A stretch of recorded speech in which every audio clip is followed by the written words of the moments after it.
I am Gregory Shaw, 71 years old, and for the last 6 months, I've been pretending I don't know my family is trying to destroy me.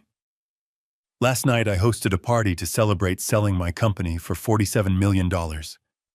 Just before the toast, my daughter-in-law Sabrina leaned over the table thinking no one was watching and dropped a small pill into my champagne. She smiled at me a killer's smile. I just smiled back. What she didn't know was that I'd been waiting, and that the glass she spiked wasn't the one I was going to drink. Before I tell you what happened when her own father drank that glass, I'd love to know where you're watching from tonight. Let me know in the comments. And please hit like and subscribe if you believe that underestimating your elders is a very, very dangerous game. The ballroom was suffocating. Not from the heat, the air conditioning was running perfectly, but from the sheer weight of expectation. 400 people, the entire spectrum of my 40-year career, were looking at me. Bankers, engineers, old rivals, and young talent. I'd mentored all packed into this ridiculously expensive room at the Four Seasons. I am Gregory Shaw, 71 years old, and I hate parties, but this one was necessary. I tapped the microphone. The light feedback squeal silenced the room. Friends, I started, my voice steady. Colleagues, thank you for coming. I looked over at the family table. My son Leo, looking pale and thin, in a suit that cost more than my first car, was nervously shredding a cocktail napkin. He wouldn't meet my eyes. He hadn't really met my eyes in 3 years, not since he married Sabrina. And then there was Sabrina, my daughter-in-law. She was beaming a radiant portrait of the supportive wife. Her smile was perfect, practiced, and utterly cold. It was the smile of a predator that had just cornered its prey. She raised her glass to me, a silent, "Congratulations," but her eyes were saying something else entirely. They were saying, "Finally." "I know the rumors have been flying," I continued, "so let me make it official. As of last Friday, Shaw Technologies, the company I started in my garage with a soldering iron and a dream, has been sold for $47 million. The room exploded. It wasn't just applause. It was a roar. People were on their feet. Flashes from financial reporters' cameras went off like small bombs. 47 million. The number hung in the air, heavy and sweet. I stepped down from the small stage, navigating the sea of hands. "Greg, you genius. Congratulations, Mr. Shaw. You earned it."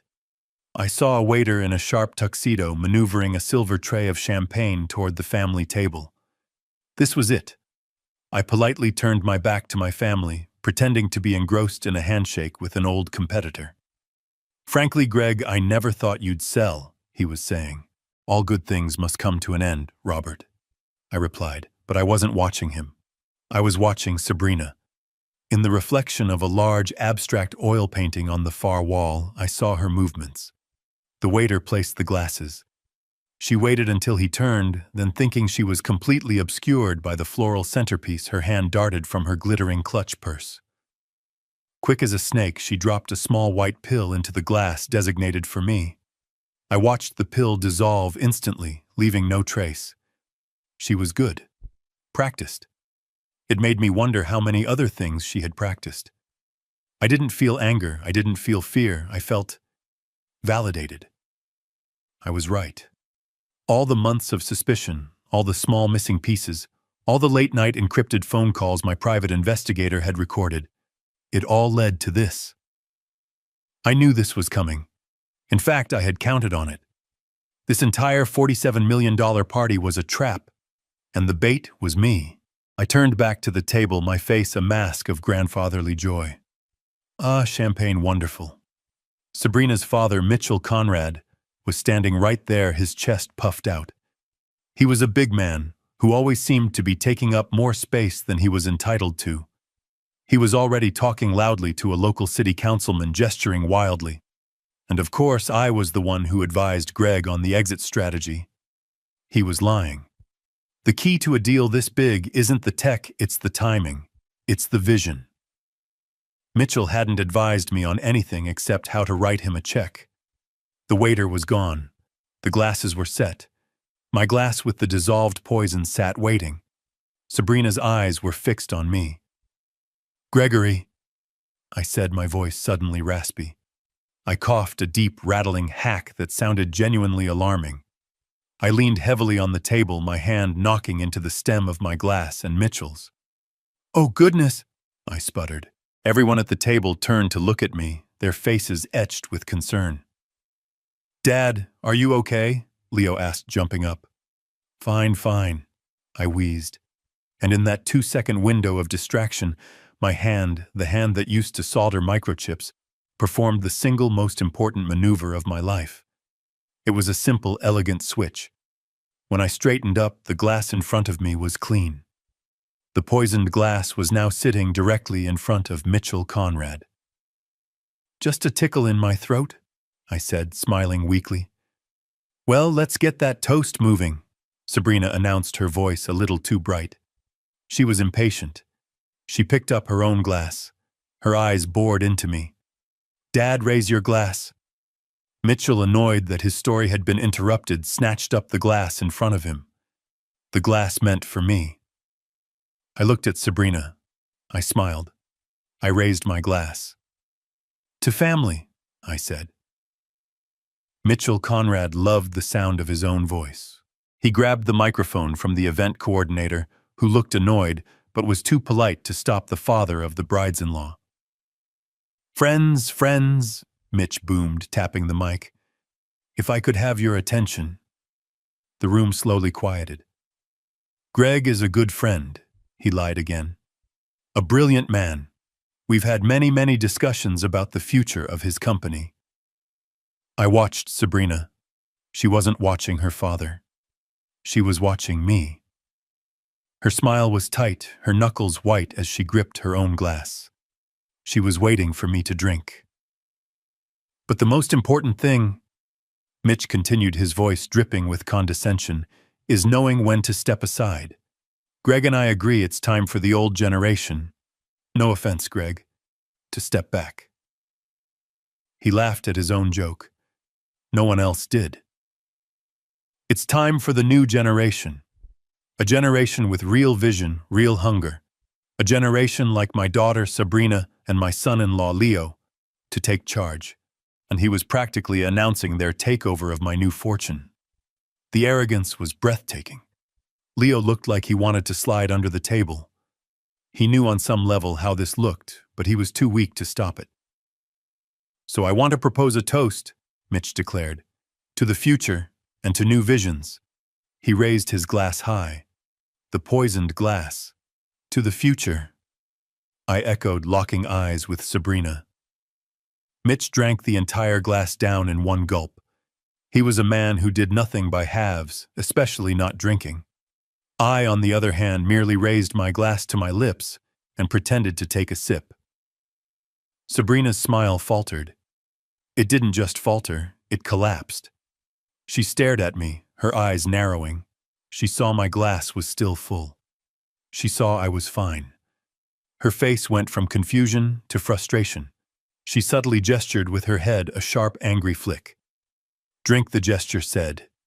"Drink it." I ignored her. I turned my attention back to Mitch, and I started counting. 1, 2, 3. Mitch was still basking in the glow of his own voice, telling a story about a golf game. So I said to him, "That's not a bogey, that's a character flaw, huh?" 4. He stopped. He blinked hard. The smile on his face froze, then melted into confusion. He put a hand to his temple as if suddenly dizzy.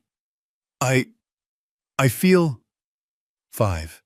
His words slurred. "I feel... very warm."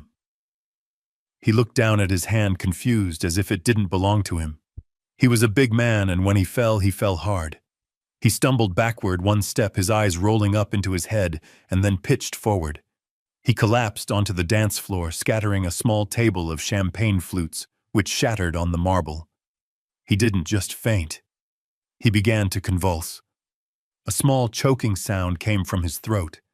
The room exploded into chaos. Annette, his wife, let out a scream that was animalistic. Mitchell! My God, Mitchell!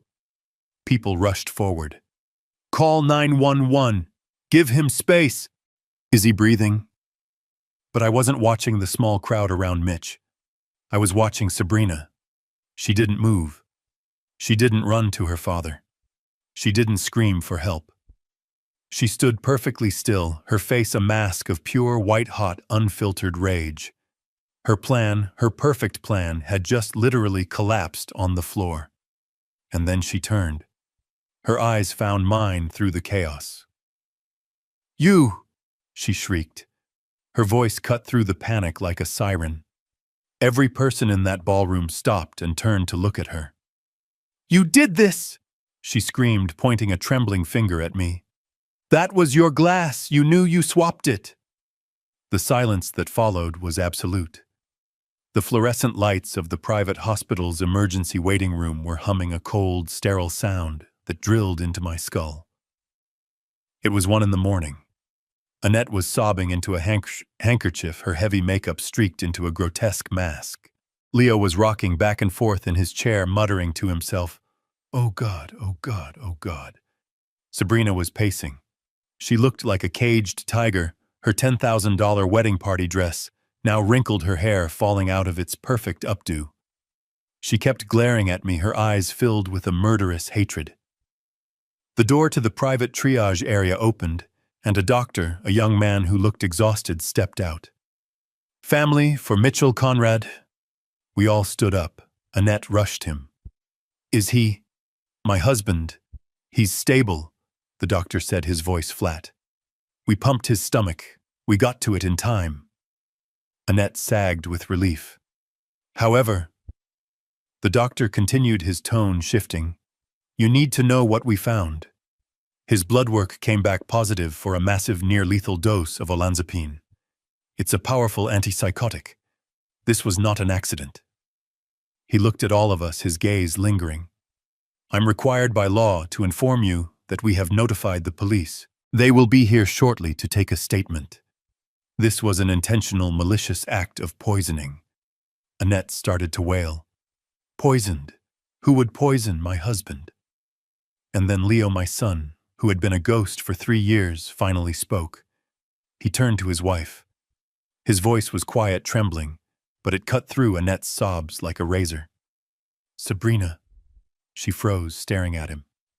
"Sabrina." "What did you mean?" Leo whispered. "Back at the party. Everyone heard you."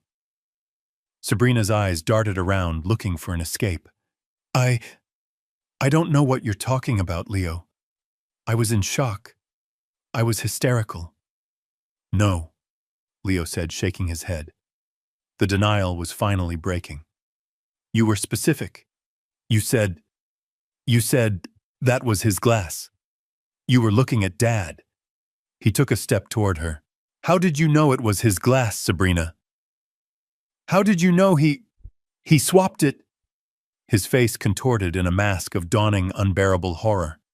"Sabrina, what was in that glass?" Sabrina saw the trap closing. She saw the look in her husband's eyes, the look in my eyes, the doctor's suspicious gaze. She was trapped. Her perfect plan had not just failed, it had backfired spectacularly. I don't know," she stammered, her voice rising. I was confused.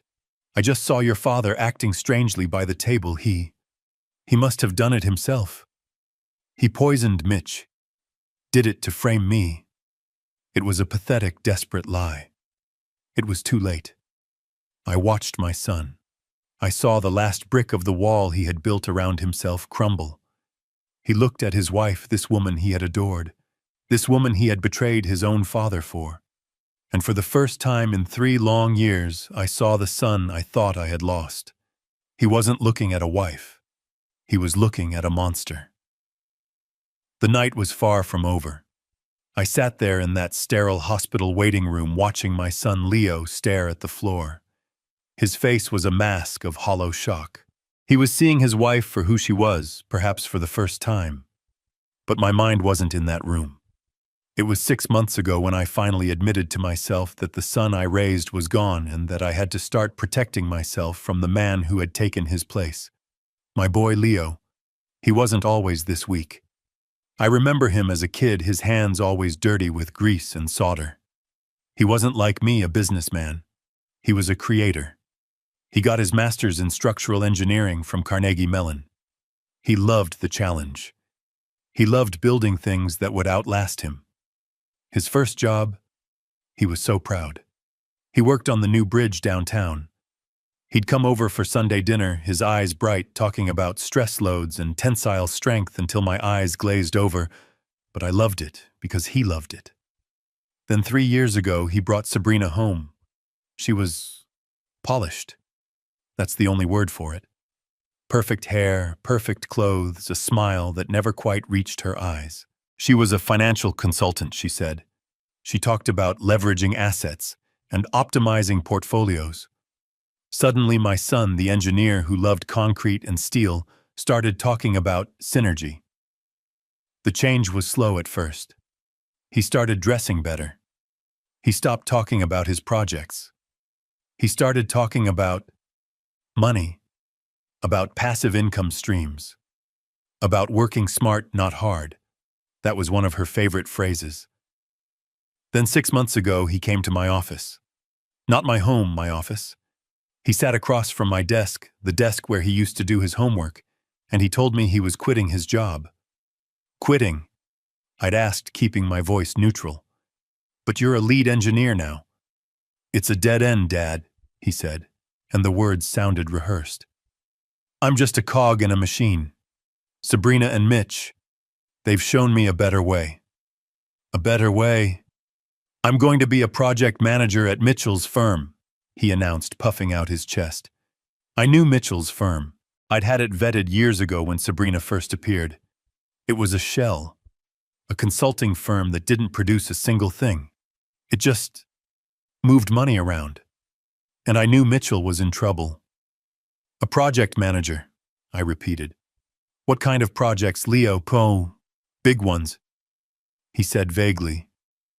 International, high-level strategy.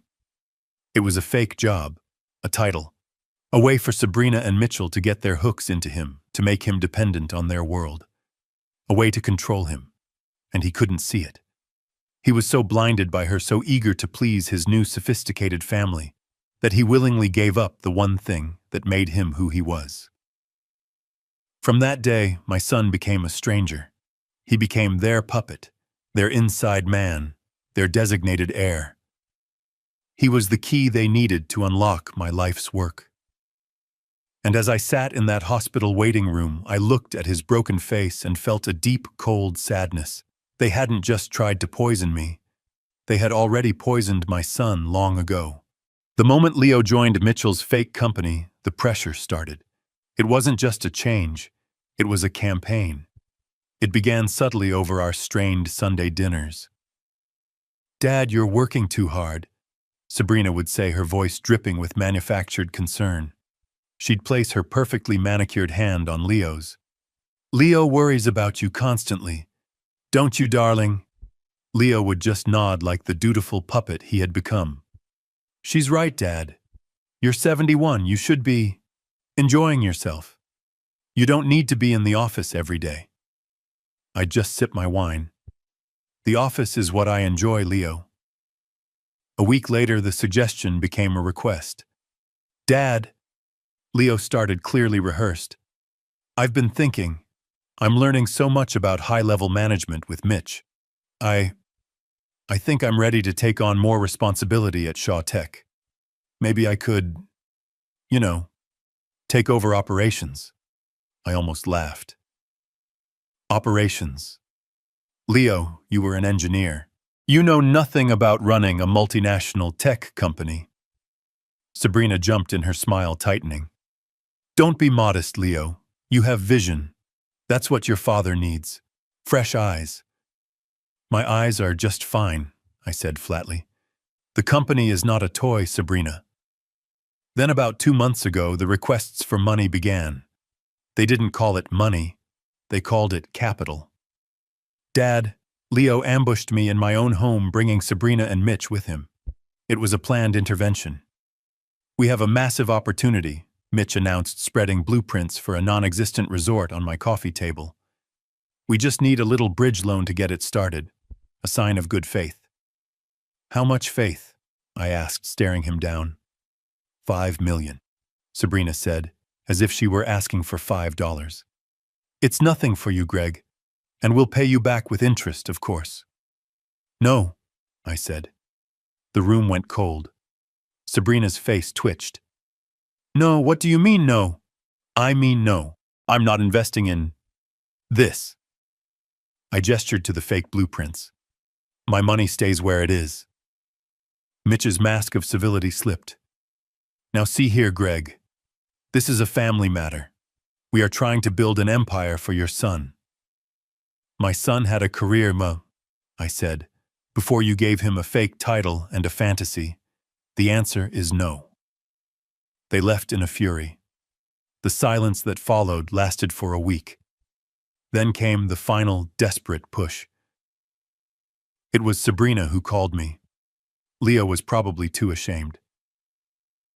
"Greg," she said, her voice like ice, "we've been very patient. We are trying to help you secure your legacy. But you're being stubborn. You're too attached. Get to the point, Sabrina." "Sell the company," she said. I was silent. "Sell it," she repeated faster this time. "Liquidate. Take the cash. It's too much for one old man to manage. Think of the $47 million, Greg. Think of what we could all do with it. We could all finally relax. Leo could manage your retirement portfolio." That's when I knew. They weren't just greedy. They were desperate. And desperate people don't just ask. They take. "You know, Sabrina," I said, "that's a very interesting idea. Let me think about it." I hung up the phone. I knew then that my life was in danger. And I knew I had to set the trap. So I called my lawyers and told them, "Start the sale, now." No. I am not a naive old man. Did they really look at my gray hair at my 71 years and see a fool? Did they think that after 40 years of navigating the cutthroat world of technology, of building an empire from a garage, that I would be taken down by a greedy consultant and a shopaholic? I didn't build Shaw Tech by trusting smiling faces. The moment Leo, my son, quit his engineering job to take that fake project manager position at Mitchell's firm, I made a call. It wasn't to my lawyer, not yet. It was to Ben Carter. Ben has been my chief financial officer for 30 years. He's a man who trusts numbers, not people. He doesn't believe in synergy or vision.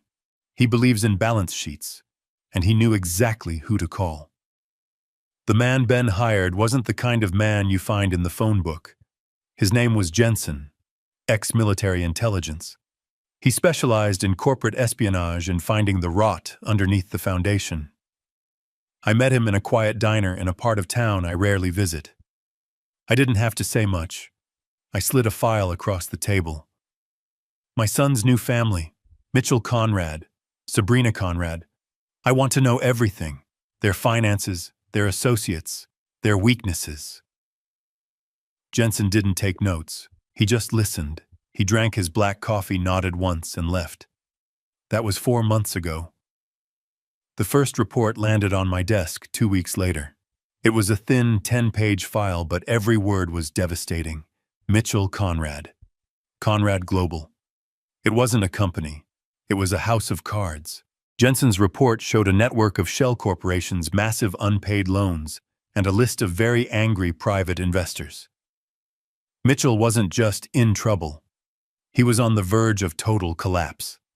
He was running a classic Ponzi scheme, using new investor money to pay off the old ones, all while living a life of absurd luxury. He needed cash, and he needed it now. He didn't just want my money. He needed it to stay out of a federal prison. And then there was Sabrina.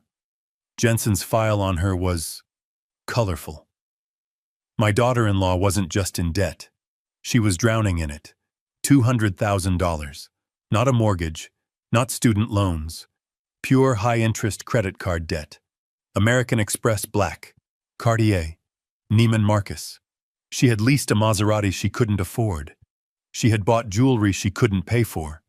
She was living the life of a billionaire's heiress, all on the fumes of her father's failing empire. She was one missed payment away from her own world collapsing. They were desperate. That explained the pressure. That explained the $5 million bridge loan. That explained why they were pushing me to sell my company. But it didn't explain their plan. That came in Jensen's second report, just 1 week ago. It was a single photograph. It showed Sabrina sitting at a small table at an outdoor cafe. She was deep in conversation with a man. He looked respectable. Mid-60s, white hair, kind eyes, a doctor's face. His name was Arthur Finch. I ran the name myself through my own network. Arthur Finch wasn't just a doctor. He was an ex-doctor. His medical license had been permanently revoked 5 years earlier. The reason: gross negligence, falsifying medical records. But Jensen's report went deeper. Arthur Finch had a specialty. He had been paid handsomely by the families of several wealthy individuals to falsely diagnose them with early-onset dementia and Alzheimer's. He created fake brain scans, falsified cognitive tests, all to make it easier for the families to gain emergency power of attorney and seize their assets. When I saw that photograph, my blood ran cold. It all clicked into place. All the little comments. "Dad, are you feeling okay? You seem forgetful. Greg, you really should let Leo handle the stress. It's not good for your mind at your age. My friend's father, it was so sad. He just started losing it. They had to put him in a home for his own safety." They weren't just trying to persuade me. They were preparing to commit me. They were going to have me declared mentally incompetent. They were going to steal my company, my money, and my sanity, all in one clean legal move. So when Sabrina called me that same day and said, "Greg, have you thought any more about selling?" I smiled. And I lied. "You know what, Sabrina?" I said, "That's a wonderful idea. I'll call the brokers tomorrow." I started the sale. And I planned this party. A $47 million trap. I knew they would be impatient. I knew they couldn't resist trying to accelerate their plan to make me look confused or unwell in front of 400 witnesses. And when I saw Sabrina drop that pill into my glass, I knew Arthur Finch's prescription was about to be filled. Only it was going to the wrong patient. I was at the hospital the next morning. The police had been surprisingly efficient.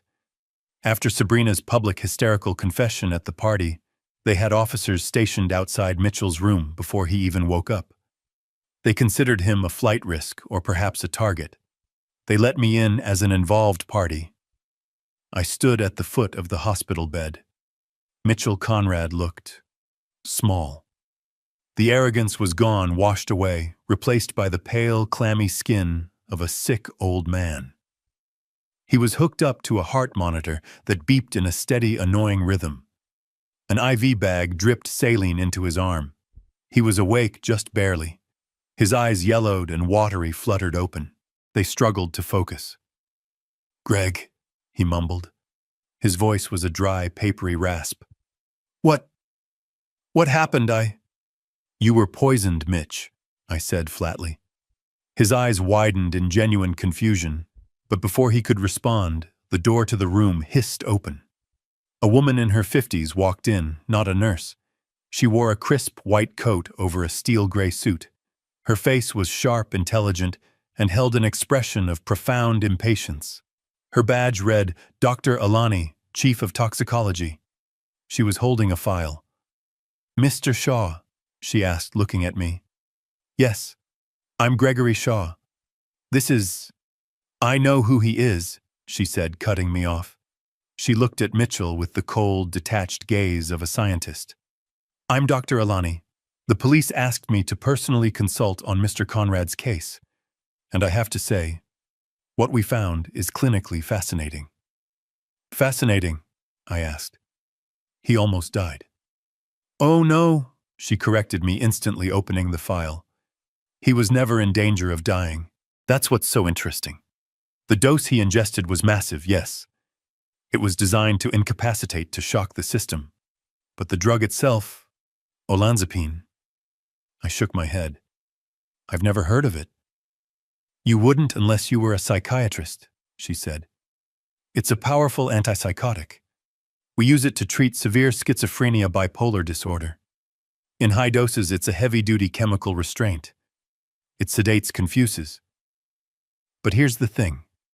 She pulled a printout from the file. Your daughter-in-law didn't just grab this from a family member's medicine cabinet.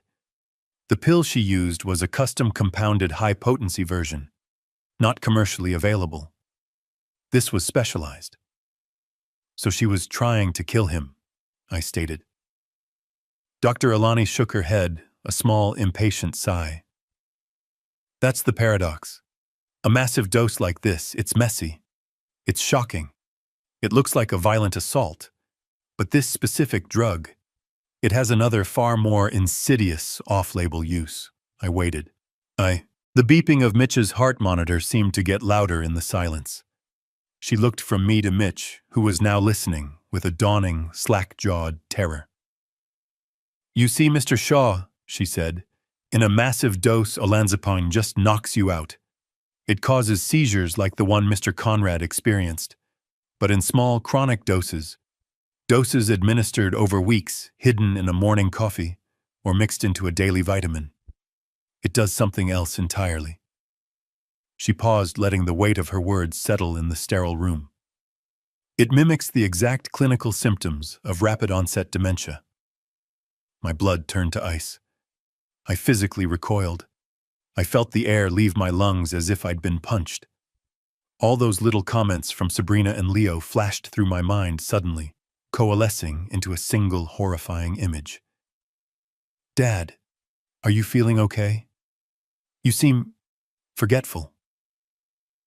You're confused, Greg. You already told me that story. It's not good for your mind at your age, Dad. You need to rest. It starts with confusion. Dr. Alani continued, her voice a relentless scalpel.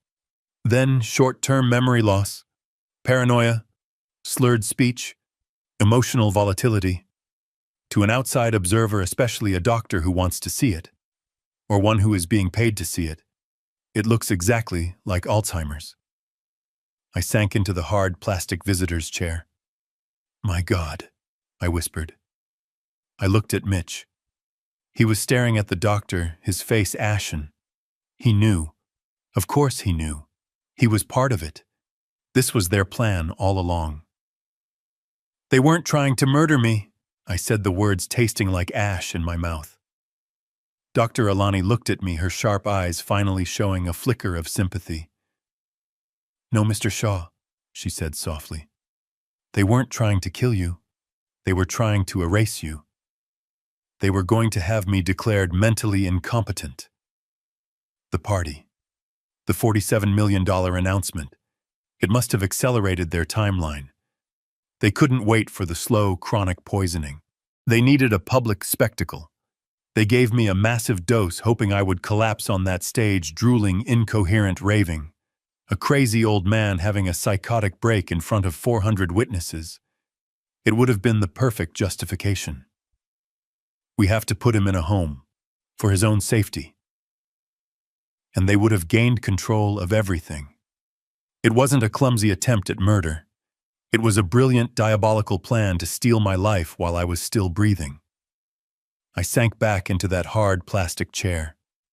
The beeping of Mitchell's heart monitor faded into a dull roar in my ears. Dr. Alani's words were still hanging in the air, cold and sharp as sterile steel. It mimics the exact clinical symptoms of rapid-onset dementia. My God, my entire world, the last 6 months of my life, suddenly violently snapped into focus. It wasn't a clumsy assassination plot. It was never about killing me. A simple bullet would have been kinder. This was systematic. It was the complete and total annihilation of me.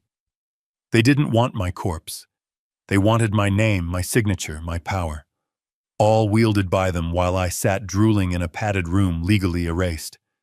All those little comments, all those moments of manufactured concern I had brushed aside. "Dad, are you feeling okay? You seem forgetful." That was Leo 3 weeks ago after I misplaced my car keys, the keys Sabrina had helpfully found for me later, right where I always left them. "Greg, you really should let Leo handle the stress. It's not good for your mind at your age." That was Mitchell at dinner after I questioned a discrepancy in a report he showed me. My friend's father. It was so sad. He just started losing it. They had to put him in a home.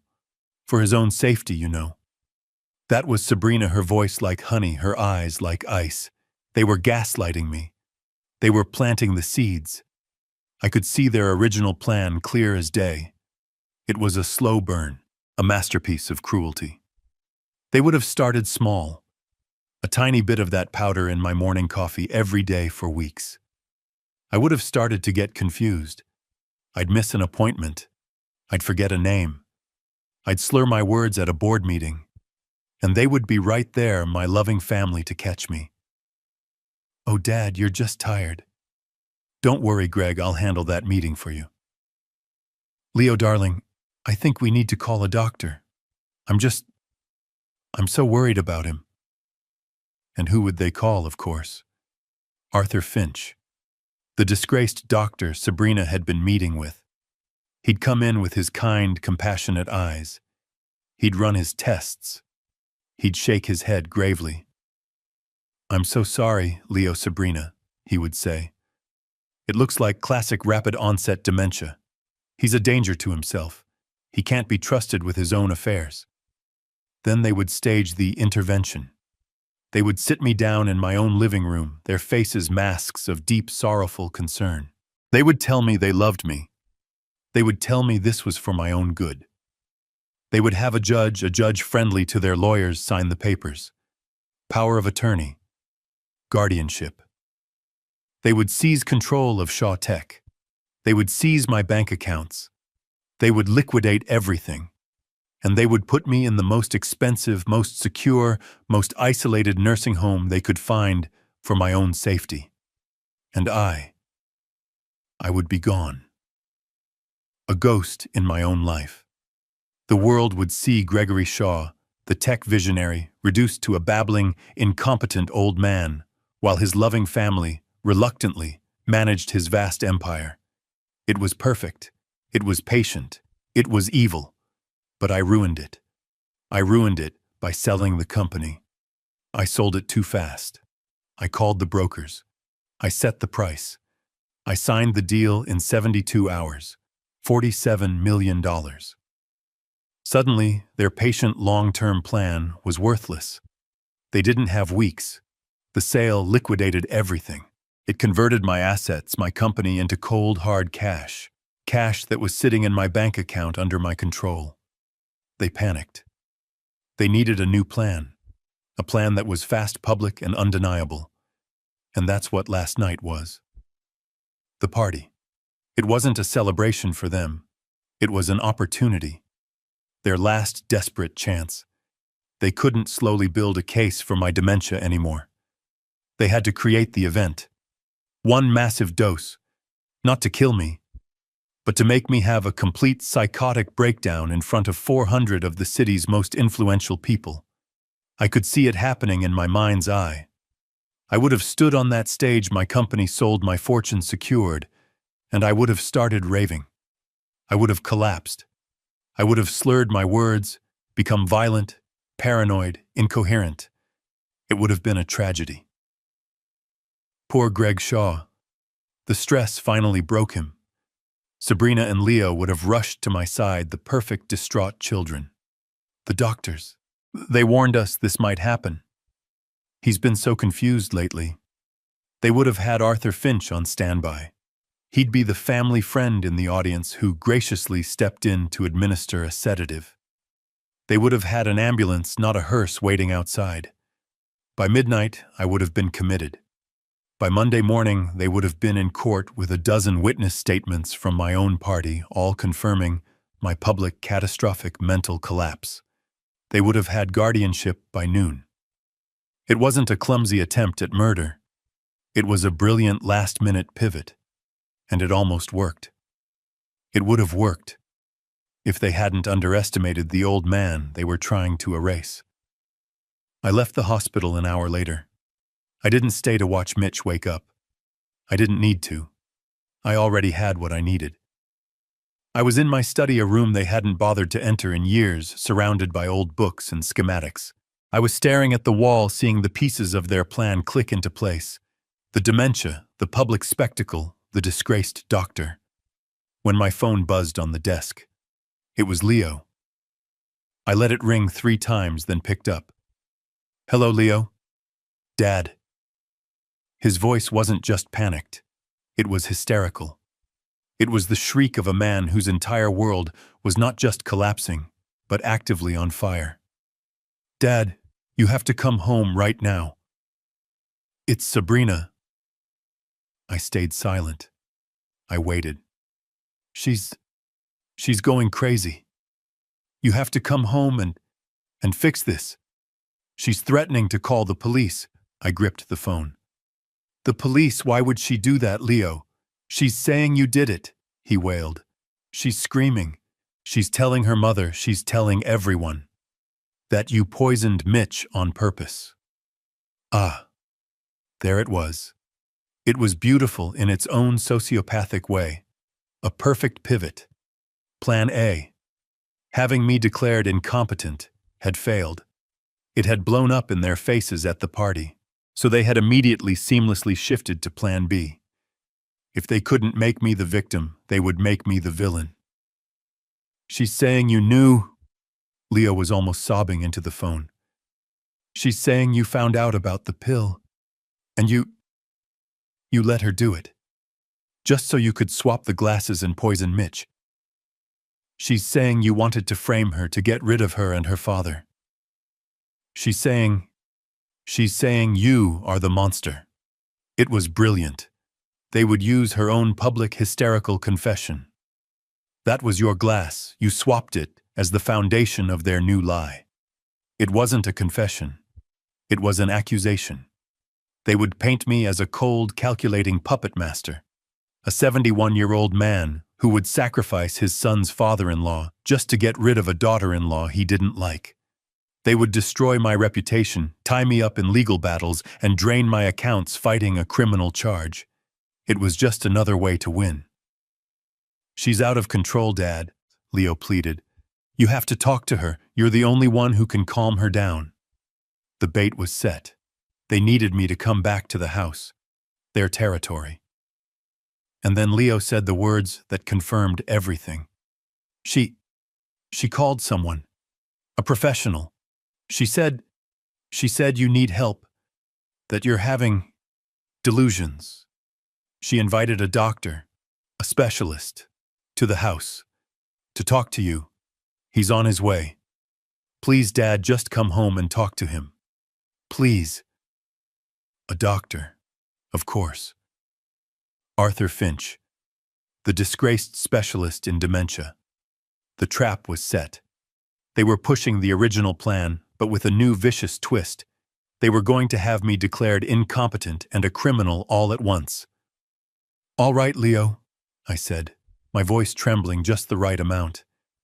"I'm on my way. No lawyers, just family."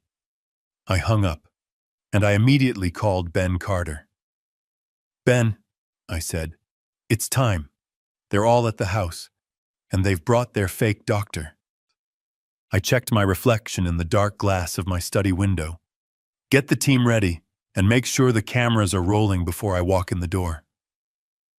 I walked up the stone path to my own front door. The house I built. The house where I raised my son. It was silent. Too silent. Ben Carter and his team were already inside.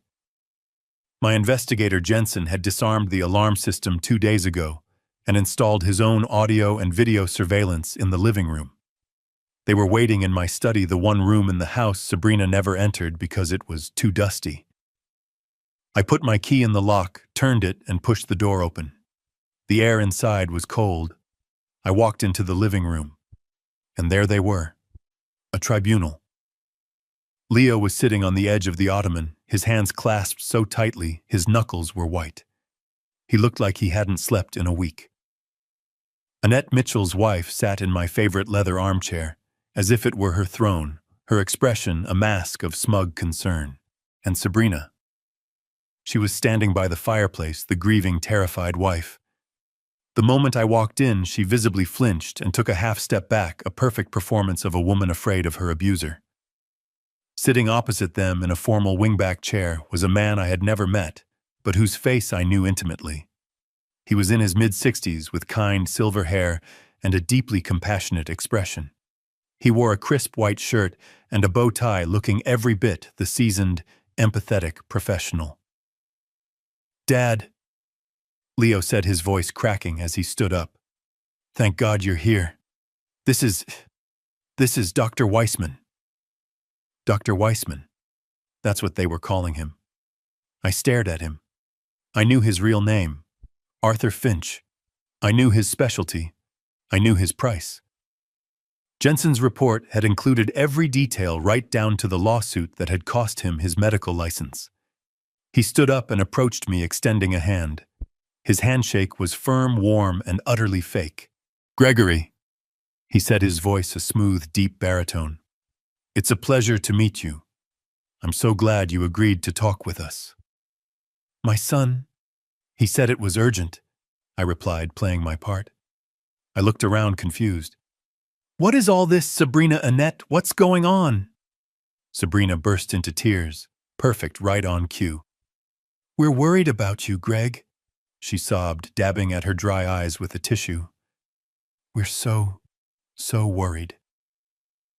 Dr. Finch, Weissman, guided me to the sofa as if I were a fragile child. "Please sit. Gregory, your family loves you very much. They've called me here because they've noticed some concerning behaviors. They're worried you're not well." I looked at Leo. "Behaviors? What? What behaviors, son?" Leo couldn't look at me. He just stared at his shoes. "It's okay, Leo," Finch said, taking control. "This is difficult." He turned back to me, his face a perfect picture of clinical concern. "Gregory, your son tells me you've been experiencing periods of paranoia, confusion. He says you've been making accusations, lashing out." I don't understand," I stammered. "Last night," Sabrina said, her voice trembling with manufactured fear. You attacked my father. You tried to poison him." "What? No!" I said, my voice rising in mock panic. "That's not true. It was an accident. I don't know what happened." "You see?" Finch said softly, nodding to Leo. "Denial, aggression. It's a classic presentation." He leaned forward, his voice dropping to a hypnotic, patronizing coo. "Gregory, listen to me. Your daughter-in-law saw you. She saw you swap the glasses. She knows you did it intentionally. She believes you are a danger to her and to yourself." But she..." I pointed at Sabrina. "She's the one who said..." "Who said what, Gregory?" Finch pressed gently. "Who said what?" "She said you swapped the glasses. Why would she make that up?" This was the trap. My word against hers. The word of a confused, paranoid old man against his terrified, grieving daughter-in-law. She's lying," I insisted, my voice rising. "And now her father is in the hospital." Finch continued ticking off items on a mental checklist. "She says you've been obsessed with her finances, that you've been following her, that you're convinced she's part of some conspiracy against you." "But she is," I shouted, realizing my outburst was playing right into their hands. "Greg," Finch said, his voice suddenly sharp, authoritative. "Stop. You are not well. You are experiencing a severe paranoid delusion. Your family is here to help you. We've already spoken to the judge at the probate court. We have a car waiting outside. We're going to take you to a private clinic where you can be evaluated, where you can be safe. There it was. The final move. They weren't just intervening. They were committing me, right now. They had the fake doctor, the false testimony, and I was sure a stack of forged documents ready for a signature. No, I said, shrinking back. I won't go, you can't make me. Sabrina stood up, her fake tears gone, replaced by a cold, hard finality. We can, Greg, and we will. It's for your own good. But I didn't do anything wrong, I pleaded. Sabrina, just tell them the truth. Tell them what you did. Sabrina let out a cold, sharp laugh. What I did nothing but try to love you. And you repaid me by trying to murder my father. She was so close to the finish line, so arrogant. She thought she had won. But, I saw you, I whispered the final desperate gambit. I saw you put the pill in my glass. Sabrin's face twitched. She looked at Finch, who gave a tiny, almost imperceptible nod. He's cornered. Finish him. Sabrina stepped toward me, her face inches from mine. You saw nothing, old man, she hissed, her voice low and venomous, forgetting just for a second that she was supposed to be the victim. And even if you did, who are they going to believe, me, or the confused, violent old man who just poisoned my father? She smiled. Checkmate. That, I said, my voice suddenly clear, calm, and strong, is an excellent question. I looked past her toward the door of my study. Ben. Did you get all that? Sabrina froze. Her smile vanished. What? The study door opened, and the entire trap snapped shut. I held the phone to my ear, listening to my son's desperate, sniveling plea. He's on his way. Please, Dad, just come home and talk to him. The trap was fully set. The fake doctor, the false accusations, the waiting car. They were going to have me committed. My heart was pounding, but not with fear, with anticipation. I let out a long, shaky breath, making sure the microphone picked it up. Dr. Leo, I don't think I'm sick. My voice was a whisper, the sound of a terrified, confused old man. He's just here to talk, Dad, Leo insisted, his voice cracking. To help Sabrina is just, she's scared. We're all scared, please. All right, I said, my voice breaking. All right, son. I'll come home. Oh, thank God, Dad. But no lawyers, right? I pleaded, feeding him the line I knew he wanted. I don't want any trouble. Just family. You promise? Yes, yes. Leo said, the relief in his voice palpable. No lawyers, just family. Just come home. Please, we'll fix this. I'm on my way, I whispered, and I hung up. The silence in my study was absolute. I put the phone down on the antique mahogany desk. The tremor in my voice, the fear, the confusion, it all vanished. My hand was perfectly steady. My breathing was slow and even. The mask of the senile old man dropped to the floor. The man who picked up the phone for the second call was not the man who had just spoken to Leo.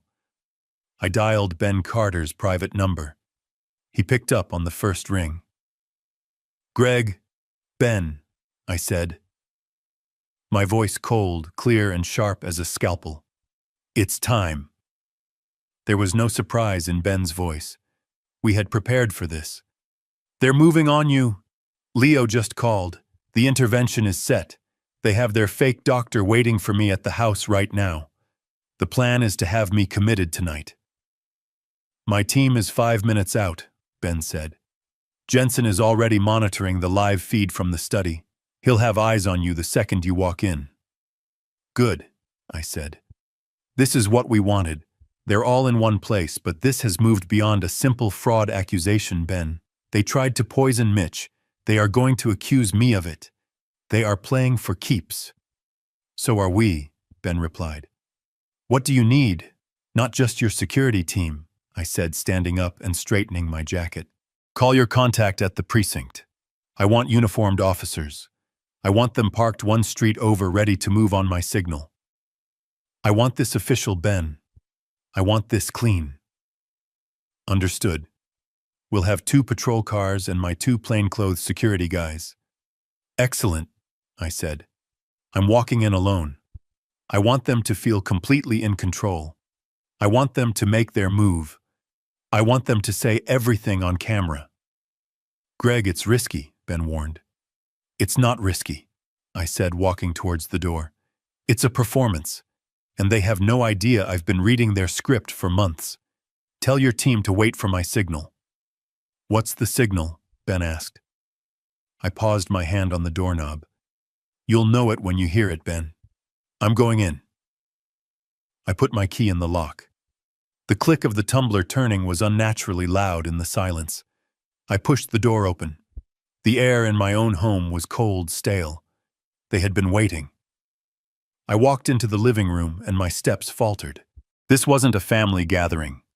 It was a tribunal. Leo, my son, was perched on the edge of the ottoman, his hands clasped so tightly his knuckles were bone white. He was staring at the carpet, refusing to look at me. Annette Mitchell's wife was sitting in my leather armchair, the one my late wife had bought me. She had claimed the seat of power, her face a mask of smug, sorrowful concern. Sabrina was standing by the fireplace, dressed in a soft cashmere sweater, the picture of a fragile victim.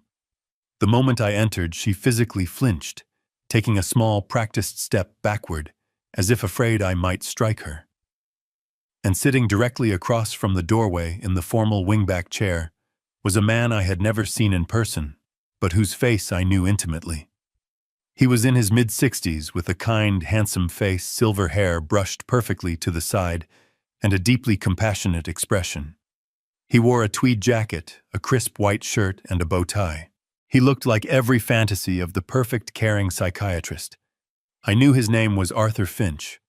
I knew his license had been revoked. I knew he specialized in fabricating dementia diagnoses for cash. Dad, Leo said, his voice cracking. He jumped up from the ottoman. Thank God you're here. We were so worried. He wouldn't meet my eyes. This is Dr. Weissman. Weissman. A new name. Of course. Arthur Finch stood up. He approached me slowly as one would approach a frightened animal. He extended a warm, firm hand. Gregory, he said, his voice a smooth, deep baritone, the kind of voice designed to inspire absolute trust. It's a pleasure to finally meet you. I'm so glad you agreed to talk with us. He was already setting the frame. That I was the patient. That I had agreed to this. I let my hand tremble in his. I don't understand, I stammered, playing my part. I looked around at the grim faces. Leo, what is all this, Sabrina, Annette? What's going on? On cue. Sabrina burst into tears. It was a flawless performance. Not loud, just a choked, desperate sobbing into a tissue she already had prepared. We're worried about you, Greg, she cried. We're so worried. Annette nodded grimly, dabbing at her own perfectly dry eyes. Dr. Finch guided me to the sofa. His hand on my elbow was patronizing, proprietary. Please sit, Gregory. Your family loves you very much. They are here because they love you. I sat. The trap was set. They've called me here, Finch continued, sitting across from me, because they've noticed some concerning behaviors. They're worried you're not well, Gregory. I looked at Leo. Behaviors? What? What behaviors, son? Leo just shook his head, looking down at his shoes, the picture of a heartbroken son. Sabrina spoke, her voice thick with fake tears. Last night, she whispered, at the party, you tried to poison my father. I recoiled, my face a mask of shock. What? No, that's not true. I would never. It was an accident. I don't know what happened, I swear. My voice was pitched high, frantic, defensive. Finch nodded slowly, gravely, looking at Leo and Annette. You see, denial, aggression. It's a classic presentation. It's not your fault, Gregory. It's the illness. Illness, I stammered. I'm not ill. Finch leaned forward, his voice dropping to a hypnotic, patronizing coo. Gregory, listen to me. Your daughter-in-law saw you. She saw you swap the glasses. She knows you did it intentionally. She believes you are a danger to her, a danger to her father, a danger to yourself. But she's the one. I pointed a trembling finger at Sabrina. I saw her. She's the one who what, Gregory? Finch pressed his voice sharp like a surgeon. Who did what, Sabrina? Why would she poison her own father? Do you hear how that sounds? It sounds paranoid. He had me. My word against hers. The word of a confused, grieving old man against the terrified daughter. And now, Finch continued, his tone shifting, her father is in the hospital. Sabrina tells me you've been obsessed with her finances, that you've been making accusations convinced she's part of some conspiracy against you. But she is, I shouted. I knew the outburst was exactly what he wanted. I knew I was playing my part perfectly. Greg, Finch said, his voice suddenly firm, authoritative. Stop. You are not well. You are experiencing a severe paranoid delusion. This is beyond our help here. He looked at Leo. Son, it's as we discussed. He's a danger. It's time. Leo looked up, his face pale as death. Finch turned back to me. Gregory, your family is here to help you. We've already spoken to the probate court. We have a car waiting outside. We're going to take you to a private clinic, a quiet place, Westview Hills, where you can be evaluated, where you can be safe. There it was, the final move. The intervention was a commitment. They weren't asking, they were telling. They had the fake doctor, the false testimony, and I was sure a stack of forged documents ready for a judge. No, I said, shrinking back into the sofa, playing the cornered animal. I'm not going anywhere. You can't make me. This is my house. Sabrina stood up. Her fake tears were gone. Her face was cold, hard, and final. We can, Greg, she said. And we will. It's for your own good. We have the authority. I didn't do anything wrong, I pleaded, my voice breaking. I looked at her, my last desperate gambit. Sabrina, just tell them the truth. Please tell them what you did. Sabrina's face twitched. She looked at Finch. The doctor gave a tiny, almost imperceptible nod. He's cornered. Finish him. Sabrina stepped toward me. She kneeled as if comforting me, but her face was inches from mine. Her eyes were devoid of all warmth. You saw nothing, old man, she hissed, her voice a low, venomous whisper, forgetting just for a second that she was supposed to be the victim. And even if you did, who are they going to believe, me? Or the confused, violent old man who just poisoned my father? She smiled. Checkmate. She thought she had won. That, I said, my voice suddenly clear, calm, and strong, is an excellent question. I looked past her toward the open door of my study. Ben, did you get all that? Arthur Finch, Dr. Weissman, took charge of the room. He was a master of his craft, all smooth edges and compassionate steel. Gregory, he began, his voice a deep, soothing baritone. Thank you for coming. I know this is difficult. Your son Leo called me.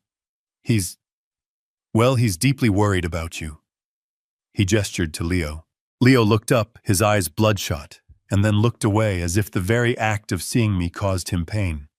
A perfect filial performance. I felt a cold, sharp anger, but I buried it. I needed to be the man they wanted me to be. I needed to be confused. Worried, I said, my voice trembling just enough. Worried about what I don't understand. Leo, what is this? Finch didn't let him answer. He held up a calming hand. It's all right, Gregory. We're here to talk. Leo tells me you've been under a significant amount of stress, that you've been experiencing periods of, well, confusion, paranoia even. Paranoia. I let my voice crack with indignation. I'm not paranoid.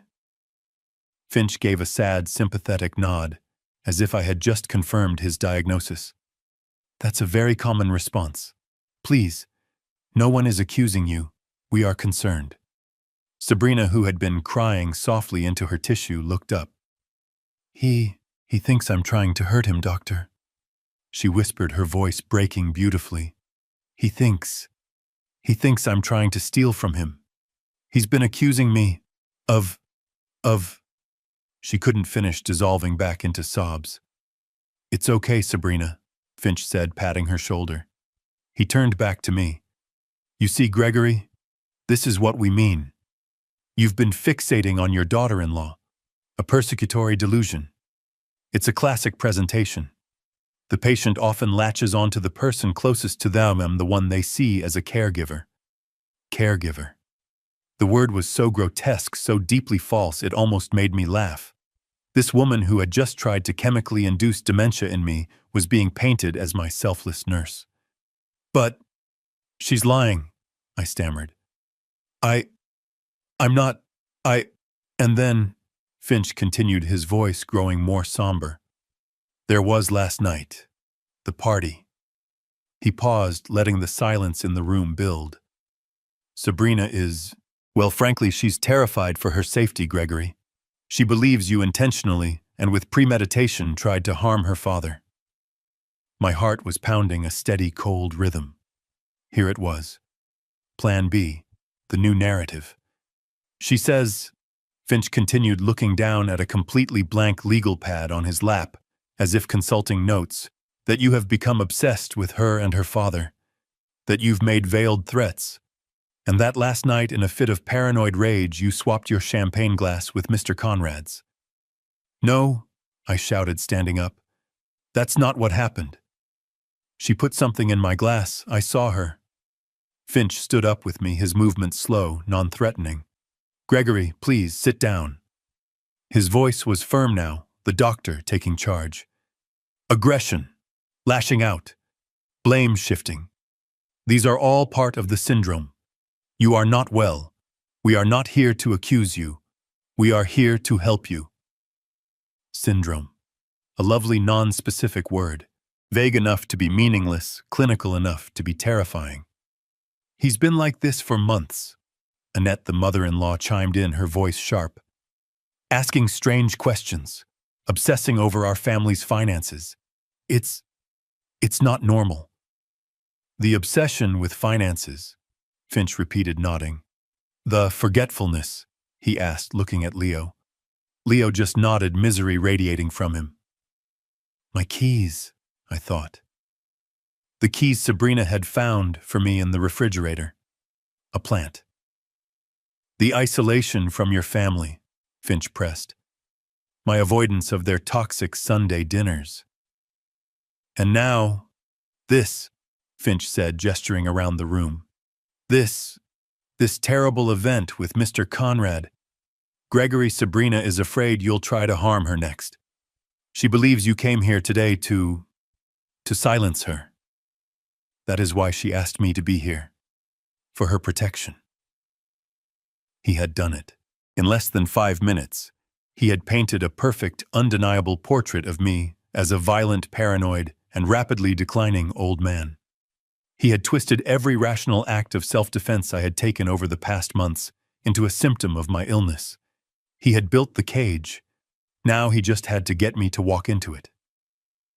This is a nightmare, I whispered, sinking back onto the sofa.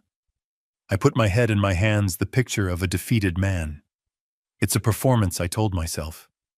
Stay in character. Let them make the final move. Finch sat back down. He gave Sabrina a small, satisfied look. It's not a nightmare, Gregory. It's an illness. And the first step is admitting you need help. Help? I looked up, my eyes wide with fake fear. What? What kind of help? Sabrina and Finch exchanged a glance. The kill shot was coming. We think it's time for you to rest, Greg, Sabrina said, her voice dripping with false empathy. A place where you can be safe, where you can't hurt anyone, or yourself. Finch leaned forward, his voice low and serious. Gregory, your family is here to help you. We've already spoken to the judge at the probate court. We have a car waiting outside.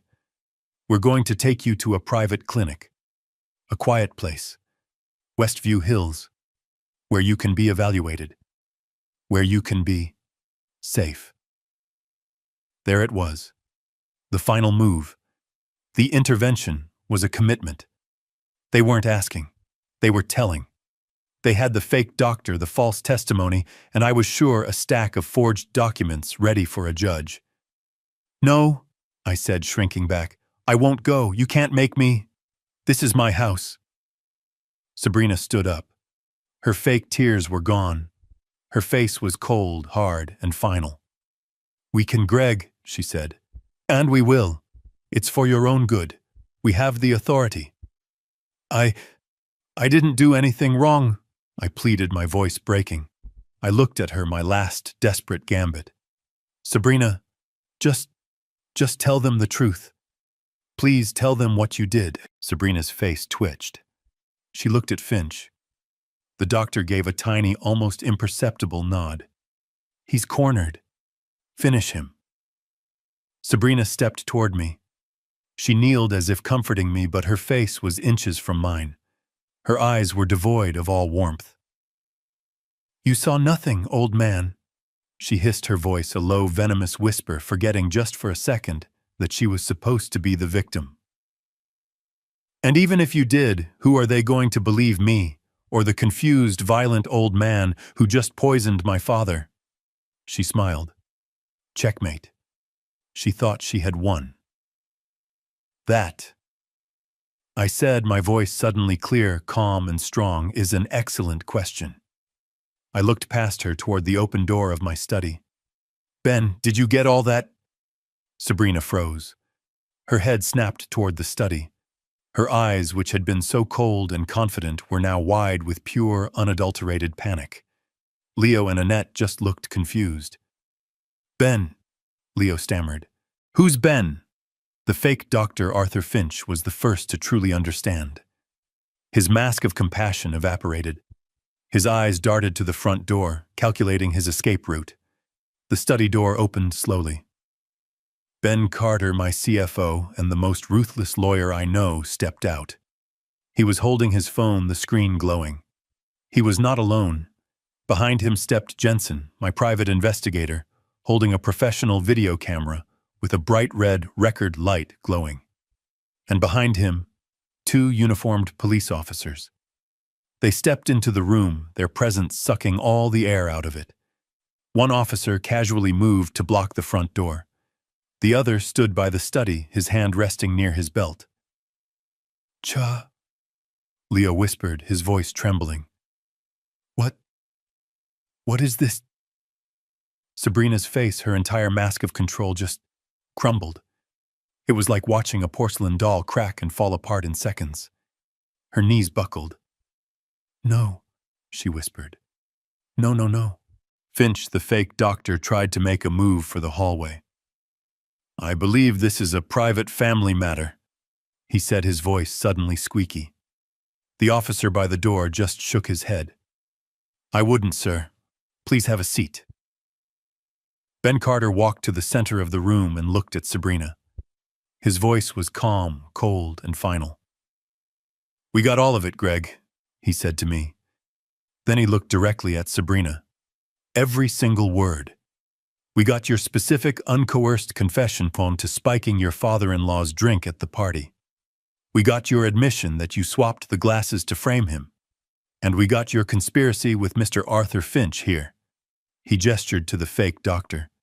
To have Gregory Shaw falsely committed based on manufactured evidence. Sabrina finally found her voice, but it was a desperate, hysterical shriek. This is illegal! You can't record me! You can't do this! Leo, tell them they can't do this! Actually, we can, Mrs. Shaw. Ben Carter said, his voice cutting through her hysteria. In the state of Texas, you can record a conversation as long as one party consents. He tapped his own chest. My team and I sitting in that study were a party to this conversation. He then gestured to me. Furthermore, Mr. Shaw is the sole owner of this property. He gave us full written permission to install surveillance equipment as he feared for his physical and financial safety. Given that you just confessed to a conspiracy to commit a felony against him, I'd say his fears were rather well-founded. Leo just stared his mouth open, looking back and forth between me, his wife, and the armed police officers. Conspiracy falsely. Commit. Mrs. Shaw, the first officer said, stepping forward. I'm going to have to ask you to please sit down. You too, ma'am, he said to Annette. And you, sir, he said to Finch. This is now an active investigation. Sabrina's shriek was not human. It was a raw, primal sound of pure, cornered rage. You can't do this! She screamed, lunging forward, not at me, but at Ben. You bastard! You can't! The second officer, the one who had been standing quietly by the study, moved with a speed that was shocking. He stepped directly into her path, his arm coming up to block her. Ma'am, I need you to stay calm. Calm? She shrieked, her voice cracking. He set me up! He set us all up! It's a lie! Annette, meanwhile, simply collapsed. She didn't faint. She just folded in on herself in the armchair, her hands covering her face as she let out a series of high-pitched, gulping sobs. No! No, this isn't happening! Mitchell! Oh God, Mitchell! The fake Dr. Arthur Finch was the only one who hadn't made a sound. He had been assessing the situation, his eyes darting from the officers to the locked front door. He was a professional, and his first instinct wasn't to fight. It was to flee. While all eyes were on Sabrina, Finch made his move. He bolted for the hallway, heading for the kitchen's back door. He didn't make it 2 steps. Police, don't move! The officer at the front door commanded, his hand already on his weapon. Finch froze instantly, his hands shooting up in the air. I'm just a consultant. He stammered, his professional calm completely gone. I was called here under false pretenses. I don't know these people. I'm sure, Ben Carter said dryly. Tell it to the detectives. This is a trap! Sabrina screamed again. She spun around, her eyes landing on Leo. He was still standing by the sofa, completely catatonic, his face the color of ash. He was staring at the video camera, which Jensen was still holding steadily, its red light an unblinking eye. Leo! Sabrina shrieked, grabbing his arm, her nails digging in. Do something, he's lying, he's trying to destroy Roy. Father is a monster, tell them. Leo didn't respond. He didn't even blink. He just stared at the camera, as if he was watching the last 3 years of his life play back in his mind. Leo, look at me, she shook him violently. Say something. You're my husband. You're supposed to protect me. When he remained silent, her rage finally turned on him. You! She spat, slapping his arm. You're useless. You've always been useless. A weak, pathetic child. That's enough, the officer said, stepping forward and taking Sabrina firmly by the arm. Ma'am, you're going to come with us. Get your hands off me, she thrashed, but the officer's grip was like steel. You're making a mistake, Annette wailed from the chair. You don't know who we are, my husband will, he will end you. Your husband, ma'am, Ben Carter said, checking his phone, is currently being read his Miranda rights in the ICU of St. Jude's Hospital. It seems the SEC and the FBI decided to coordinate their efforts tonight. That was the final blow. Annette's wail cut off into a strangled gasp. Sabrina stopped fighting. She just stopped. She looked at me, her eyes no longer filled with rage, but with a cold, terrifying emptiness. The con was over. The game was lost. And in that moment, all that was left was the truth. A trap. Ben Carter repeated, his voice cutting through the room with the sharp, clean sound of breaking glass. Mrs. Shaw, you give us far too much credit. We didn't need to trap you. He stepped forward, placing a thick 4-inch binder on my mahogany coffee table. The sound it made was a heavy final thud. You, your mother, and Mr. Finch. You're just the small, messy local part of this, Ben said. We were after something much, much bigger. He looked at Leo, who was still staring at his wife, the word conspiracy still hanging on his lips. Leo, Ben said, his voice softening just a fraction. For the past 4 months, your father hasn't just been investigating your wife. He's been investigating your father-in-law, Mitchell Conrad. Mitch, Leo whispered. What does he have to do with this? Everything, Ben said. He tapped the binder. You thought your father-in-law's company, Conrad Global, was a legitimate consulting firm. You thought you were a project manager. You weren't. There is no Conrad Global. Not really. Sabrina let out a strangled noise, a mix between a sob and a laugh. You're lying. It's a holding company. It's a house of cards, Sabrina, Ben said, his voice dropping. It's a classic textbook Ponzi scheme. And the person who filed the whistleblower complaint that triggered the SEC investigation was your father. I watched my son's face. He didn't understand. He couldn't. SEC, Leo murmured. The Securities and Exchange Commission. Leo, I said, speaking for the first time. The federal government. Ben Carter opened the binder. It was filled with spreadsheets, bank flow charts, and offshore account numbers. Mitchell Conrad hasn't made a legitimate dollar in over a decade. Ben explained, his voice a calm, relentless monotone. He's been paying his old investors, like that city councilman at the party, with money he gets from new investors. He's been promising 30% returns on real estate projects in Dubai, projects that do not exist. He pulled out a single sheet of paper and handed it to the lead police officer. That's a copy of the wire transfer. Mitchell is currently $82 million in the red. He's been insolvent for 3 years. He's been using your wife. He turned to Sabrina. You weren't just the vice president of finance, were you, Mrs. Shaw? You were the money launderer. Your signature is on every one of these offshore transfers. You've been helping your father falsify quarterly reports, create fake profit statements, and lie to federal investigators for years. No, Sabrina screamed. That's business. It's complicated. You don't understand. Oh, I think we do, Ben said. We understand that your $200,000 in credit card debt wasn't your real problem. That was just spending money. Your real problem is the $82 million hole you and your father were about to be buried in. He looked back at me. Greg, you asked me why they were so desperate, why they moved so fast. Here's why. He pulled out another document. This is an internal memo from the SEC. A full forensic audit of Conrad Global was scheduled to begin this coming Monday. Tomorrow. In less than 24 hours. Sabrina's legs gave out.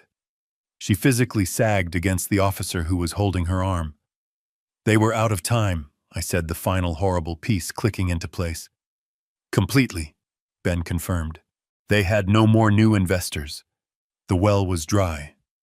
They were staring down the barrel of a federal indictment. They needed a miracle. They needed a massive, untraceable cash infusion. He pointed at me. They needed $47 million. I looked at Leo. His face was gray. He was finally seeing the truth. The sale of your company, Leo, Ben said, his voice relentless. It wasn't a retirement plan for them. It was their only lifeline. It was the money they were going to use to plug the $82 million hole, to pay off just enough investors to pass the audit to make it all go away. They weren't trying to get rich, Leo, I said softly. They were trying to stay out of prison. And that, Ben said, closing the binder, is why they couldn't just ask for the money. Greg would have refused. He would have seen the fraud. So they had to take it. They had to accelerate their plan. The olanzapine, the fake doctor, the public commitment. It was their last desperate Hail Mary pass. They had to have Greg declared mentally incompetent before Monday morning, Ben finished, so they could get legal control of his $47 million, so they could make the transfer, so they could pay off their victims and save themselves. The room was silent. The only sound was the clicking of the officer's radio and Annette's quiet, gasping sobs. It wasn't about greed, Leo whispered, his voice full of a terrible, childlike disbelief. I put my hand on my son's shoulder. No, son, I said. It was never just about greed. It was about survival. And they were perfectly willing to sacrifice my mind, my entire life, to save their own. I looked at my son, Leo. He was still processing the words Ponzi scheme and federal prison. His entire reality was disintegrating. They ran out of time, I said, my voice cutting through the heavy silence. Sabrina, who was still being held by the officer, looked up. Her eyes were no longer just angry. They were dead. She knew I had them. Annette, I said, turning to the mother-in-law, who was still sobbing in the armchair. You knew, didn't you? You knew the SEC audit of Conrad Global was scheduled for 9 a.m. tomorrow morning, Monday. Annette's sobs hitched. She refused to look at me. That's what this was all about, I said, my voice resonating with the full, cold power I had hidden for so long. It was never just about getting rich. It was about survival. I walked over to the coffee table and placed my hand on the thick binder Ben had brought. $82 million in fraud. Do you know what that gets you, Leo? 25 to life. Minimum. For your wife. For your father-in-law. I looked at Sabrina. You were out of time. The well was dry, no new investors, no more money to move around. You were staring at the end of your entire world. You were going to prison. You all were. I let that sink in. The police officers stood silently by the door. Jensen's camera was still rolling, capturing every second. And then, I continued, I gave you a miracle. I don't, Leo stammered. I sold my company, I said. $47 million, cash, liquid, sitting in my personal bank account. I looked at Sabrina. It wasn't a retirement fund for you to look forward to. It was a lifeline. It was the only money in the world you could get your hands on fast before that Monday morning audit. It was the money you were going to use to plug that $82 million hole to pay off just enough of your angriest victims to pass the audit and make it all go away. Sabrina's breath was coming in short, sharp gasps. You didn't just want my money, I said, my voice dropping to a whisper. You needed it. You needed it to stay out of jail. And that, I said, turning back to my son, is why last night happened. That's why they couldn't just ask for the money. I would have seen the fraud. I would have asked questions. I would have said no. So you had to take it, Ben Carter added, stepping forward. You had to accelerate your plan. You couldn't wait for a slow chronic poisoning. You needed him declared incompetent this weekend. I nodded. They needed me in a padded room by Sunday night, so they, I pointed to Sabrina, could get emergency guardianship by 9 a.m. tomorrow, so they could walk into the bank with a court order, access my account, and make the transfer. They were going to steal my $47 million to cover up their $82 million crime. I looked at Leo, my son, my only child, his face a gray hollow mask of despair. "It wasn't just greed, son," I said. "It was fear. They were perfectly willing to sacrifice my mind, my freedom, my entire life, just to save their own skin." The silence in the room was absolute. It was thick, heavy, and suffocating. Leo was just standing there, a statue of a man, his face gray. Annette was sobbing into her hands. The fake Dr. Finch was staring at the floor, defeated. And then, a sound. It started as a small, sharp giggle. It was Sabrina. She was still standing in the officer's grip, but her head was tilted back and she was laughing. The giggle grew, swelling into a loud, hysterical, unhinged cackle that echoed off the high ceilings of my living room. It was a terrible, broken sound. "Oh, Greg," she gasped, wiping a tear from her eye, though this was not a tear of sadness. "Oh, you are something." She looked at me, her eyes wide and glittering with a terrifying, wild energy. The con was over, and the madness was all that was left. "You won!" she shrieked, the laugh bubbling up again. "Congratulations, you did it. You get to keep all your precious money." She looked around the room at the cops, at Ben, at my investigator. "Look at him, the big smart man, Gregory Shaw. He beat us. He won the game." I just stood there. I didn't say a word. I just watched her. "But you know what you lost," she spat, her voice suddenly dropping into a low, venomous growl. She took a step toward me, but the officer's grip tightened. "You lost him." She nodded her head toward Leo. "You have your $47 million, old man," she hissed. "But you just lost your only son. You just lost him. Forever." Leo flinched as if she had slapped him. "He will never forgive you for this." Sabrina continued, her voice rising with a new cruel strength. "He will never forgive you for what you did to me, for what you did to us. You destroyed his wife. You destroyed his family." She turned her wild eyes on Leo. "Tell him, Leo, go on, tell him how he's a monster. Tell him who you stand with. Tell him how he tore our entire life apart, just because he couldn't stand to see you happy." She was making her last desperate play. She was trying to force him to choose, to frame me as the villain who had destroyed his life, not the man who had just saved it from a lie. Leo just trembled, his mouth opening, but no sound coming out. He was a man caught between two worlds, both of them now in ruins. Sabrina smiled, a bloody, triumphant look. "See, he hates you. You've won your money, Greg, and you will die a very rich, very lonely, old man." She thought that was her final move. She thought that was the knife she could leave in me. She had no idea I had one more piece of evidence to show. "I'm not so sure about that, Sabrina," I said, my voice quiet, but it cut through her laughter and silenced the room. She stared at me, her smile faltering, her eyes narrowing. "What did you say?"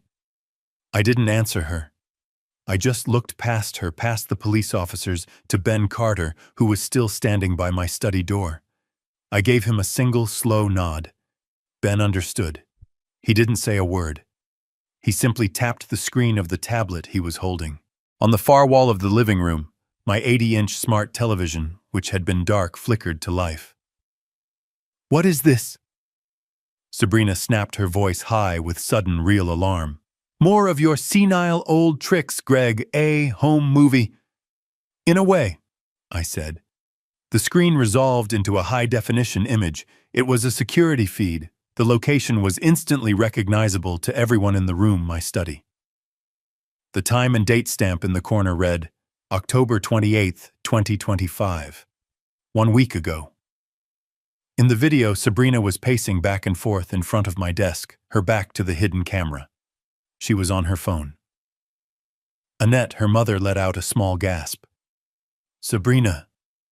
On the screen, Sabrina's voice was clear, crisp, and completely different from the one she had been using all night. This was her real voice. Cold, impatient. "Dad, you need to calm down," she said, presumably to Mitchell. "I told you it's all handled. No, he's not suspicious. He's an old fool. He's so desperate for family, he'll believe anything we tell him. I watched Leo. He flinched as if he'd been struck. His eyes were glued to the screen. I know the audit is on Monday. Video, Sabrina snapped into the phone. That's why we're doing this now. Finch is ready. The second the old man is committed, I get power of attorney. I'll have the 47 million moved to the holding account before noon. It's done.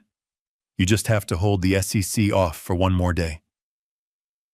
Finch, the fake doctor, turned a sickly shade of gray. The police officers were watching him intently now. Listen, Sabrina on the video said, her voice dropping to a conspiratorial hiss. I have to go. Leo's pulling up. God, I can't wait for this to be over. She paused, listening to something her father said on the other end. Then she laughed. It was the same cold, sharp laugh I'd heard in the restaurant, the one that had chilled me to the bone.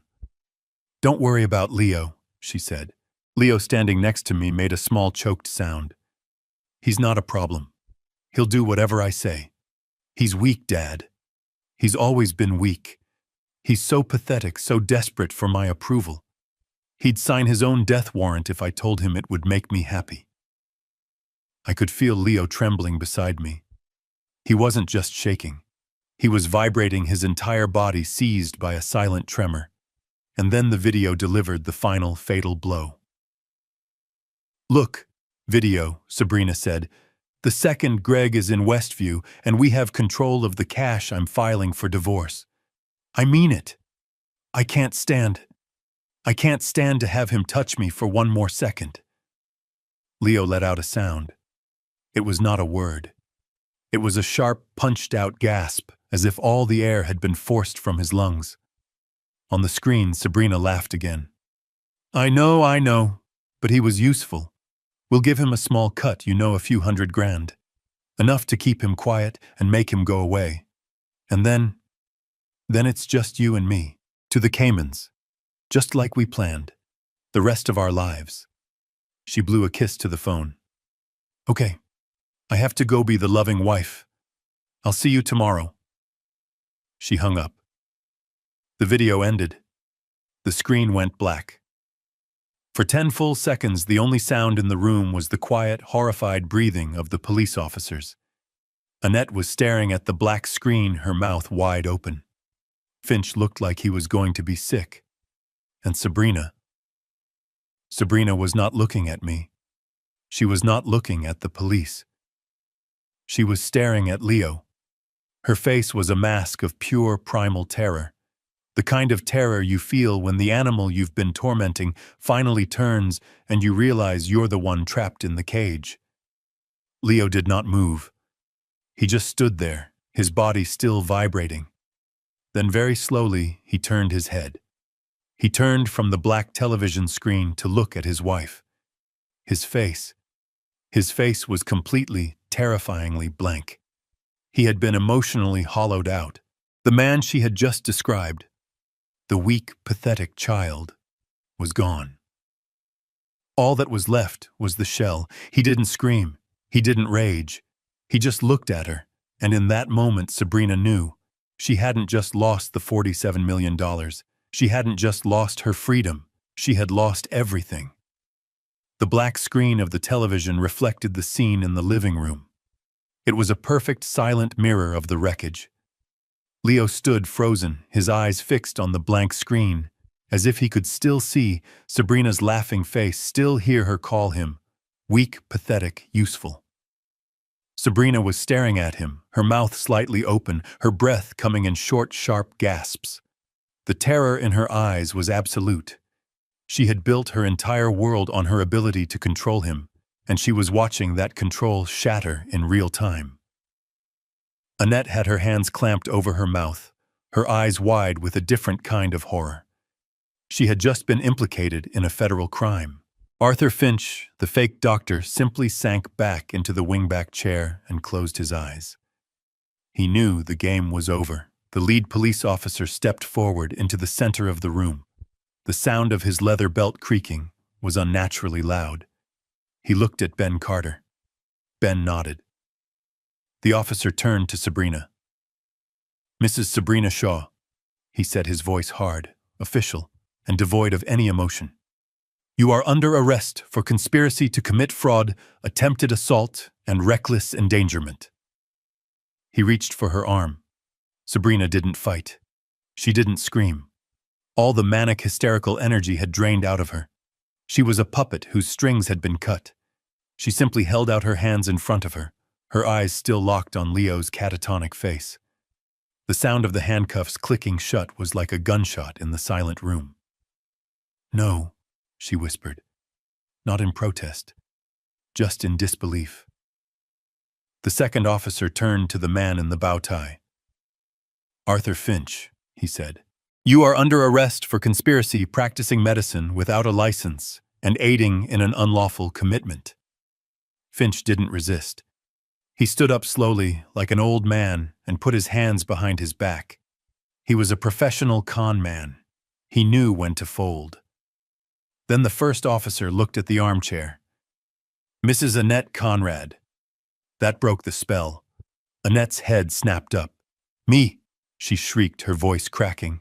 I didn't do anything. I'm a victim here. My husband was poisoned. Ma'am, the officer said patiently, you were present and complicit in a conspiracy to falsely imprison an elderly individual. You are an accessory to all of these crimes. Please stand up. No, she screamed, clawing at the leather chair. I'm not going anywhere. I'll call my lawyer. You can't do this. You don't know who we are. My husband he will end you. Ben Carter let out a small, tired sigh. He looked at the hysterical woman. Mrs. Conrad, he said, his voice flat. Your husband Mitchell was arrested at St. Jude's Hospital 20 minutes ago. He was attempting to flee while still in his hospital gown. He's being held on a federal warrant from the SEC for securities fraud. Trust me, Ben added. Your lawyers are going to be very, very busy. Annette's mouth opened, but all that came out was a high-pitched, strangled noise. The officer pulled her to her feet and cuffed her. They were led out one by one. Sabrina silent and dead-eyed. Finch looking at the floor, Annette finally collapsing into real gasping sobs of despair. And Leo, my son, just stood there. He watched his wife, his mother-in-law, and their family doctor be led out of his father's house in handcuffs. He didn't move. He didn't speak. He didn't even blink. He just watched. The front door clicked shut. The sound was deafening in the sudden heavy silence of the living room. Sabrina was gone. Annette was gone. Finch was gone. The only things left were me, my son, Leo, Ben, and Jensen, who was quietly packing his camera gear. Leo was still standing in the exact same spot, a statue carved from ash. He hadn't moved. He was just staring. Staring at the empty space where his wife had been. The lead officer, Officer Riley, was speaking quietly into his radio, confirming the transport. Yes, 3 in custody. 1 male, 2 females. Charges are... He paused. His other phone, his personal cell, began to buzz on his belt. He looked at the caller ID, and his expression sharpened. Excuse me, he said, holding up a finger. He answered it. Riley. Yes, I'm at the Shaw residence now. We just... He went silent, listening intently. His eyes widened slightly. You're kidding me, he said into the phone. In the lobby, while still in his gown. I looked at Ben. Ben looked at me. Wait, say that again. Officer Riley turned, walking a few paces toward the window, as if needing privacy for the shocking news. The SEC. They did what... Leo's head slowly lifted. He was listening now, his catatonic state broken by the new thread of drama. They froze everything, Riley continued. Wow. Okay. Yes. That certainly changes things. So he has no access to counsel, understood. No, we have the wife and the mother-in-law here. We'll add it to the file. Thank you for the heads up. He hung up the phone and let out a long, low whistle. He looked at Ben, then at me. Well, Mr. Shaw, he said, it seems you're not the only one who had a busy night. Mitchell, I asked. though I already knew the answer. Mitchell Conrad, Officer Riley confirmed, shaking his head in disbelief. That was my contact at the hospital. Seems Mr. Conrad got a phone call a few minutes after he woke up, probably from his wife here, warning him that the plan had gone bad. He ripped out his IV, threw on his shoes, and made a run for it. Didn't even bother to change out of his hospital gown. Did he get away? Leo whispered, his voice hoarse. Not even close, the officer said. 2 federal agents from the Securities and Exchange Commission were already in the lobby, waiting to interview him about that little $82 million business of his. They arrested him right by the revolving doors. Apparently, he put up quite a fight for a man who was just poisoned. He put his phone back on his belt. Oh, he added almost as an afterthought. And that SEC warrant, it wasn't just for his arrest. It was a complete asset freeze. As of 30 minutes ago, every account tied to Mitchell Conrad, Annette Conrad, and Conrad Global is frozen. Solid. They can't access a single dime. They can't pay for a cup of coffee, let alone a high-priced defense attorney. He looked at the empty space where Annette had been wailing about her lawyers. Looks like they'll be needing a public defender after all. The final invisible thread had been cut. The Conrad empire, the entire illusion of wealth and power that had seduced my son and fueled this entire nightmare, hadn't just been exposed. It had been, in a single clean stroke, completely and utterly annihilated. The front door clicked shut. The sound of the deadbolt sliding into place was the only sound in the house. The sirens were gone, fading into the city's hum. Ben and Jensen had left. The police were gone. The circus was over. All that was left was the wreckage. Leo was still in the living room. He hadn't moved. He was sitting on the expensive Persian rug that Sabrina had picked out. He was just sitting. His knees were drawn up to his chest, his arms wrapped around them as if he was trying to hold himself together. He looked like a small, lost boy. But his face was the face of an old, broken man. He was staring at the dark television screen, the screen that had shown him the truth, the screen that was now reflecting the empty room and his own empty face. I stood in the hallway watching him for a long time, a minute, maybe 5. The antique clock on the mantelpiece, a gift from my late wife, was ticking. Tick, tock. Each sound was like a hammer blow in the suffocating silence. I looked at him, and the cold, hard anger I had felt for the last 6 months, the righteous fury that had fueled this entire night, it was gone. All that was left was this vast, hollow exhaustion. I had won. I had exposed them. I had saved my fortune. And I had completely, utterly destroyed my son. Was this what victory felt like? It felt like ash in my mouth. Dad. His voice was a dry, cracking whisper. He didn't look at me. He just spoke to the black screen. He swallowed hard, a painful clicking sound. I didn't know. There it was. The last flickering ember of denial.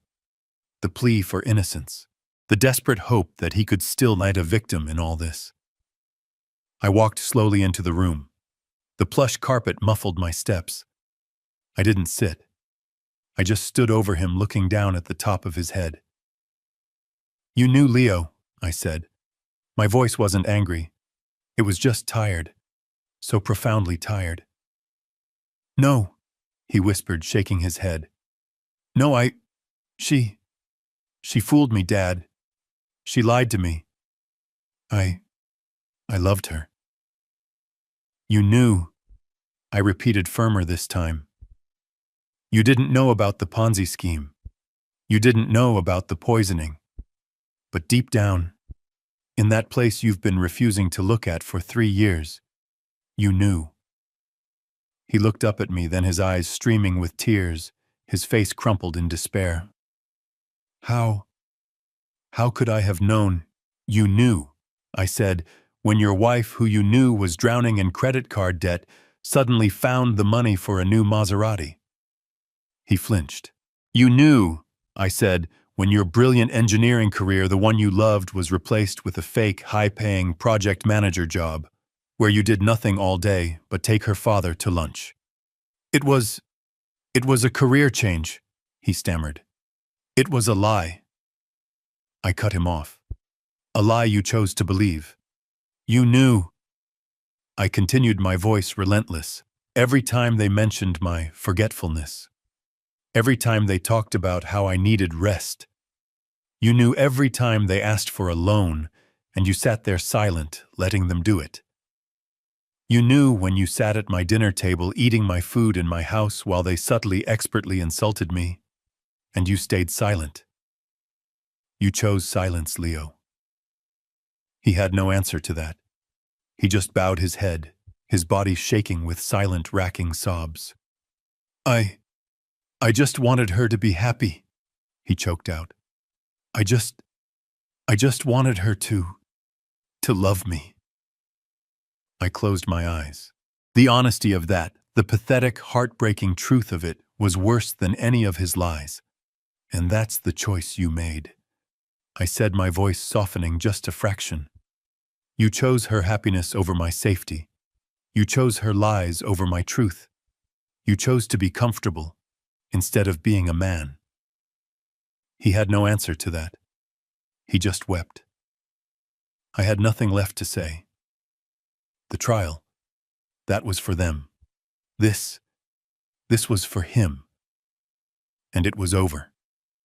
I turned and walked to the small antique table by the door. My car keys were there, right where I'd left them hours ago in a different lifetime. I picked them up. The jingle of the metal tags was explosive in the quiet room. Leo's head snapped up. His sobs cut off.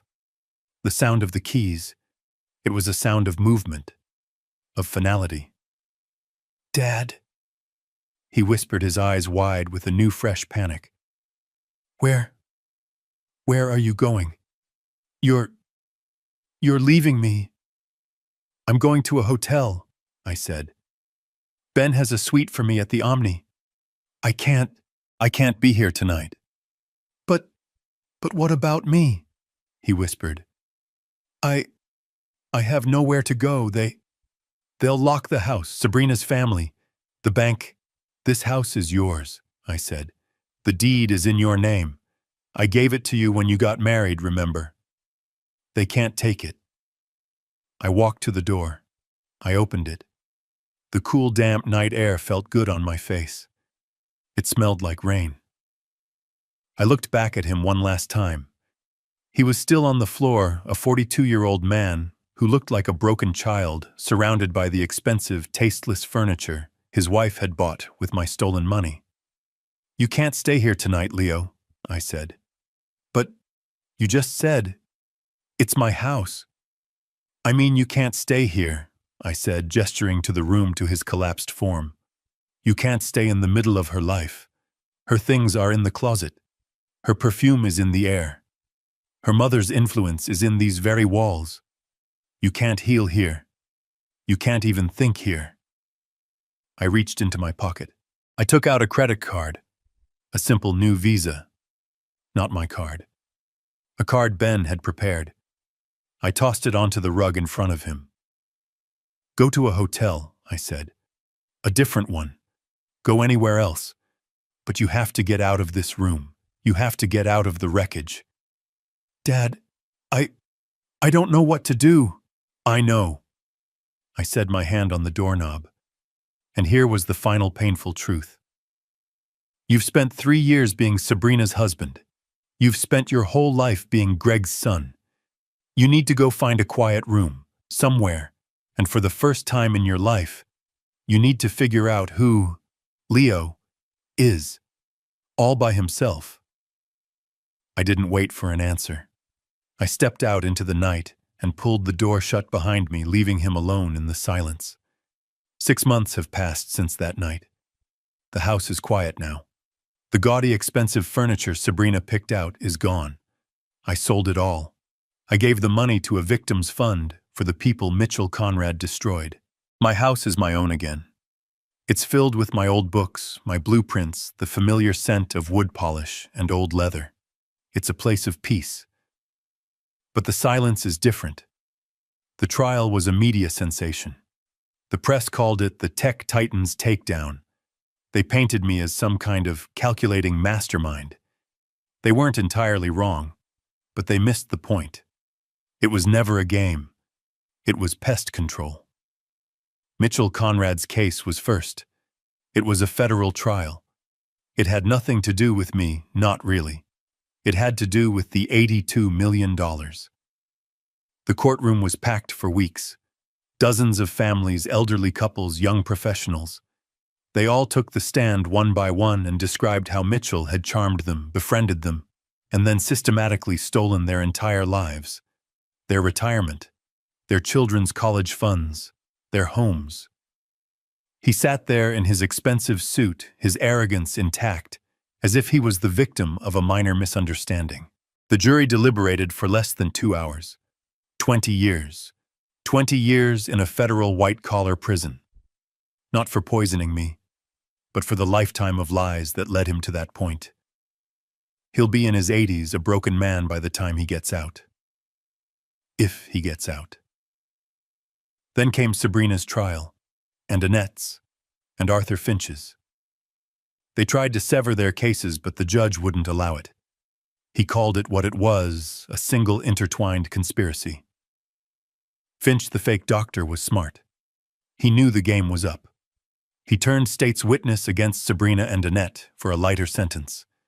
He took the stand and in a calm, clinical voice detailed every meeting, every phone call, every dollar they had promised him to fabricate my dementia. He was sentenced to 3 years for fraud and practicing medicine without a license. A light sentence, but he had given the prosecution what it needed. Annette's defense was pathetic. She just cried.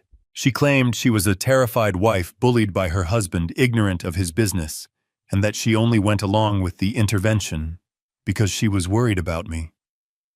But Ben Carter was ready for that. He played the audio from my living room. The tape where Sabrina and Finch were calmly discussing how to handle my paranoia. The tape where Annette herself suggested I might be a danger to others. And then Ben played the hospital security footage. It showed Annette after Mitchell was arrested trying to sneak out a side exit. It showed her screaming at the police not like a grieving victim, but like a queen whose castle was under siege. "You don't know who we are," she had shrieked. The jury hated her. They saw her for what she was, greedy, complicit, and arrogant. She got 5 years as an accessory to conspiracy. And then there was Sabrina. Her trial was the main event. Her lawyers tried everything. They tried to paint her as a victim of her father's overwhelming influence, a dutiful daughter trapped in his web. The prosecutor simply played the video from my study, the one where she laughed about divorcing Leo, the one where she called him weak and pathetic, the one where she planned her escape to the Caymans. So much for the dutiful daughter. Then her lawyers tried to paint her as a victim of my overwhelming influence. They claimed I was a cold, controlling patriarch, that I had driven her to it, that my public humiliation of her at the party was proof of my cruelty. The prosecutor simply played the party footage provided by Jensen, which clearly showed her spiking the drink, and then he played the recording of her hysterical public confession. "That was your glass, you swapped it." Finally, they tried the insanity defense. They argued that the stress of her father's crimes and her husband's indifference had caused a temporary psychotic break. Dr. Alani, the toxicologist from the hospital, was called to the stand. She was a brilliant, no-nonsense witness. She explained in excruciating clinical detail that the custom-compounded olanzapine was not the act of a panicked person. It was the act of a patient, methodical, and highly motivated predator. The jury deliberated for 45 minutes. I was in the courtroom when they read the verdict. On the count of conspiracy to commit fraud, guilty. On the count of attempted assault in the first degree, guilty. On the count of conspiracy to falsely imprison, guilty. On the count of forgery related to the work of Arthur Finch, guilty. With every guilty, she flinched as if she was being struck The judge was not kind. He called her actions a betrayal of a nature so profound it shocks the conscience of the court. He sentenced her to 15 years in a state penitentiary. 15 years, 20 years, 5 years. They are just numbers. They don't capture the real justice. The real justice was watching their faces as the verdicts were read. The realization that their web of lies, their arrogance, their belief that they were smarter, better, that they were entitled to my life's work, it all came crashing down on them. The $47 million was never the prize. It was just the bait. The real prize was this: the silence in that courtroom, the sound of handcuffs clicking, the truth. And what about Leo, my son? He was a different kind of casualty. He wasn't a victim, but he wasn't a criminal, not in the same way. The law had no charges for him. There is no jail time for being weak, for being blind, for choosing willful ignorance over the truth. His punishment was internal. After that night, after watching his entire world get led away in handcuffs, he completely collapsed. He spent 3 weeks in a private treatment facility. Ben handled the admission. The diagnosis was complex: severe depression, anxiety, and a complete psychological breakdown. When he got out, he didn't come back to the house. He couldn't. This house was a mausoleum, a monument to his wife's betrayal and his own failure. He just left. He took that one credit card I had tossed him, the one with a small limit, and he got on a bus. He went north, to Oregon. He left the expensive suits, the designer watches, the Italian shoes. He left the ghost of Leo project manager behind. He didn't call me for months. I respected that. He had nothing to say, and I had nothing to ask. He had to figure out who he was all by himself, just as I had told him. Then last week, a letter arrived. It wasn't an email. It was a real letter written on simple lined paper, in a hand I barely recognized. His engineering penmanship had always been sharp, precise. This was hesitant, messy. I opened it, my hands for the first time in a long time unsteady. It wasn't a plea for help. It wasn't an apology. It wasn't an excuse. It was just a letter. He told me he was living in a small town outside of Portland. He was renting a room above a garage. He told me he had found a job. He was working as an apprentice at a local carpentry shop. A carpentry shop. The irony was so thick I could barely breathe. My son, the man who had abandoned his love for building bridges, was now finally building something real again. The letter was short. It didn't ask for money. It didn't ask for forgiveness. He told me about a chair. "It's a simple chair, Dad," he wrote. "An Adirondack. My boss said the joinery was acceptable. It's the first thing I've built with my own hands in 3 years. The only thing I've built. It's not perfect. It's crooked. But it's solid. And it's real." He had included a photograph, a blurry picture of a simple wooden chair sitting on a dusty workshop floor. It was the ugliest, most beautiful thing I had ever seen. I folded the letter. He hadn't asked for a response. He was just reporting in, showing his work. He was finally building something again. Maybe, just maybe, he was starting to build himself. I didn't retire. That was the biggest irony of all. I sold Shaw Tech to save it from predators, thinking I would finally go read all those books I'd bought. But sitting in that quiet, empty house, the silence was too loud. That $47 million felt heavy. It felt like the price of my son's soul. I couldn't just put it in a mutual fund and watch it grow. It had to do something. Ben Carter and I had a long lunch. I looked at him, the only man I trusted in the world. "What do we do now, Ben?" He just smiled. "I think you know, Greg. 2 months after the trials ended, we incorporated the Shaw Carter Foundation Justice for Seniors. It's a nonprofit, a legal defense fund. We are a private, heavily funded, and extremely aggressive organization that provides pro bono legal help to the elderly who are being financially abused by their own families. Ben runs the legal side. I run the operations. My skills, it turns out, are perfectly transferable. We are the people you call when your children try to have you declared incompetent. We are the ones who pay for the real doctors, the real private investigators. We hunt down the greedy sons, the manipulative daughters, the Arthur Finches of the world. We give the victims the one thing I had that they don't, the resources to fight back. We give them a voice. And we give them teeth. I'm in a boardroom right now. It's not in a tower, just a simple office downtown. But I feel more powerful here than I ever did at Shaw Tech. Across from me are 3 young, hungry lawyers, the first recipients of the Shaw Carter Fellowship.